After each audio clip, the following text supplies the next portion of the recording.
Welcome back to Rosebridge Hearts. Maya's kiss forced Aria and Vivienne's hidden feelings into the open.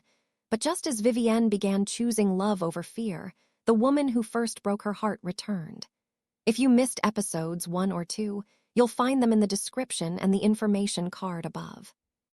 Now, let's return to Rosebridge. Next morning, Vivienne Vale's first love returned to Rosebridge with a white piano, a platinum smile, and a key to a room no one else was allowed to enter.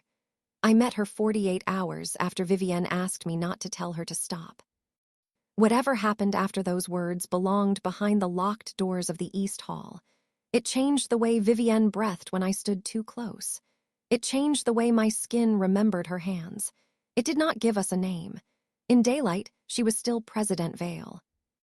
I was still the mural artist who had kissed her best friend and wanted an answer from a woman trained to turn feelings into secrets. Maya and I had reached a careful peace. She apologized again, without excuses, and promised she would never use my body to provoke someone else. I believed her. Believing did not erase the warmth I remembered from her kiss. "This is becoming a very inconvenient love triangle," Noel said when I admitted that over breakfast. "It is not a love triangle. You kissed Maya. Maya kissed me. And Vivienne locked you inside the mural hall for a private conversation that lasted 2 hours. The doors lock automatically." Noel stared at me over her cereal. "I study the human brain, Aria. I cannot help you if you refuse to use yours." Before I could answer, every phone in the dining hall chimed with the same university announcement. Rosebridge proudly welcomes internationally acclaimed pianist Camille Moreau as artistic director of the centenary concert. The attached photograph showed a woman with long platinum blonde hair, violet eyes, and the kind of beauty that looked expensive even in black and white. Noel stopped chewing. "What?" I asked. "Camille Moreau is Vivienne's ex." The word ex should not have mattered. Vivienne and I had made no promises. We had not spoken about exclusivity, tomorrow, or even what to call the tension that kept pulling us into empty rooms. It mattered anyway. Camille arrived that afternoon. The Centenary Committee gathered in the music hall while technicians positioned a white grand piano beneath the stage lights. Vivienne stood at the front with Bianca. Zara leaned against the side wall, arms folded. Maya filmed from the aisle. I remained near my mural sketches and told myself I was there because the concert visuals required my approval. Then Camille entered. She did not scan the room. She looked directly at Vivienne. "Vivi," she said. No one else would have dared. Vivienne's face emptied of every emotion except the one she could not hide quickly enough. Recognition, pain, wanting, old enough to have roots. Camille crossed the stage and embraced her. Vivienne's hands remained at her sides for 1 second, then one rose to Camille's back. Maya lowered her camera and looked at me. Bianca looked delighted. Camille kissed Vivienne's cheek. "You still wear the same perfume." "You are 2 days early," Vivienne replied. "You still answer affection with scheduling." Camille smiled and turned toward the room. "Forgive me, old habits." Her eyes found mine almost immediately. "And you must be Aria Bennett."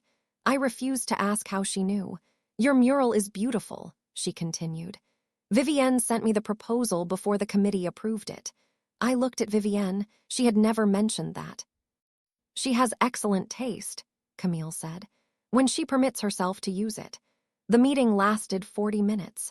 Camille spent most of it beside Vivienne, finishing her sentences with the ease of someone who knew where they began.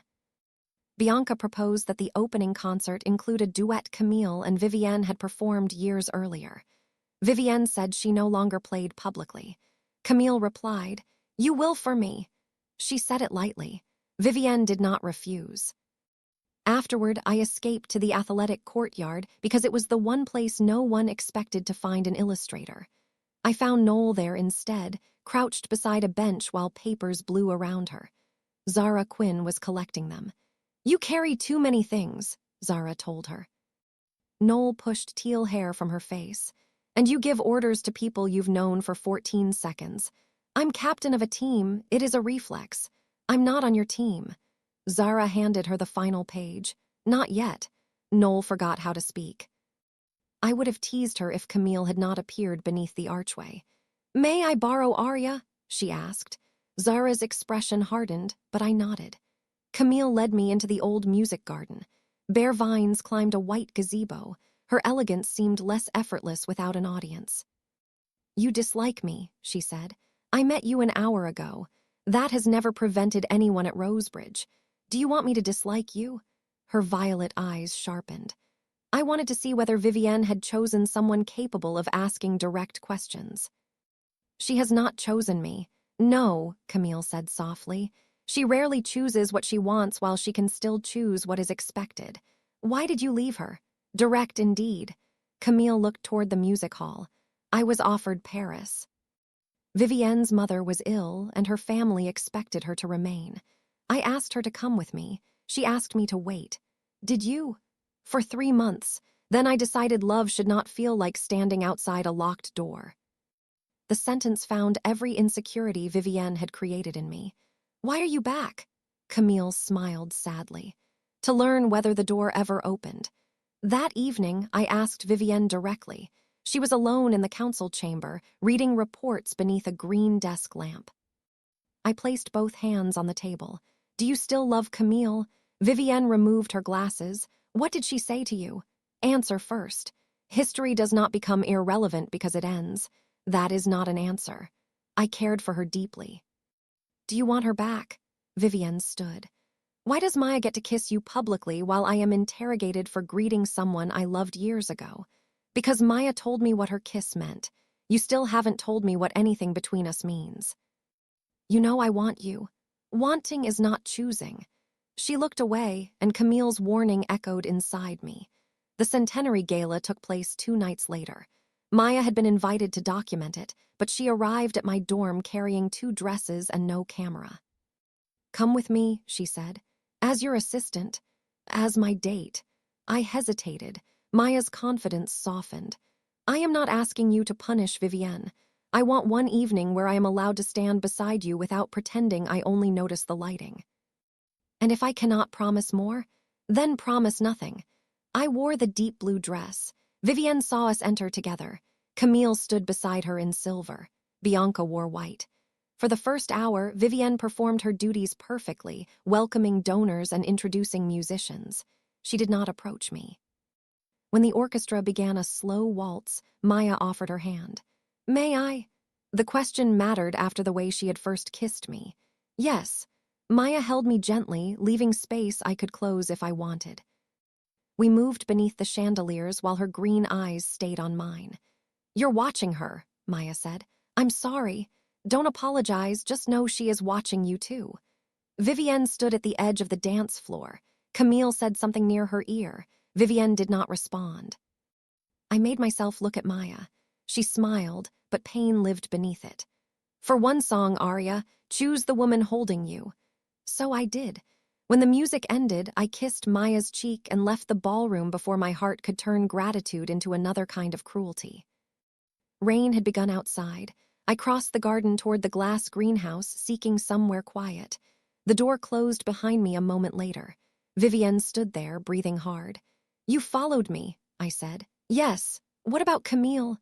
"She is not the woman I watched all evening." That is still not a choice. Vivienne came closer. Rain traced the glass around us. "Camille was the first person I loved. She was also the first person who taught me that love could leave when I failed to move quickly enough. So now you leave first." The truth struck her. "I do not know how to do this without fear," she admitted. "Neither do I. Maya can offer you ease." "Maya offers honesty. Do not reduce her because you are jealous." Vivienne nodded. "You are right." "If you want me, say it where you can hear yourself." She stopped directly in front of me. "I want you, Aria Bennett, in daylight, in every room, even when wanting you makes me less controlled than I know how to survive." My anger loosened. "And Camille?" "My past, Maya, your choice, not mine. It was not a promise of forever, it was finally the truth." Vivienne lifted her hand. "May I kiss you?" "Yes." Her mouth met mine beneath the rain-dark glass. The kiss was nothing like the restrained moments we had hidden behind locked doors. It was public enough that anyone crossing the garden could see. Her hands framed my face. Mine slid into her long black hair. When she pulled back, her composure had disappeared. "Come upstairs with me," she whispered. "To another locked room. To my room. The door stays open unless you close it." We crossed the sleeping campus hand in hand. Inside her suite, Vivienne stopped before touching me again. Rain shone in her hair. My blue dress clung damply to my skin. "This is where you decide," she said. "Not the storm, not jealousy, not me." I stepped inside and closed the door myself. "Tonight," I whispered, drawing her toward me, "I choose this."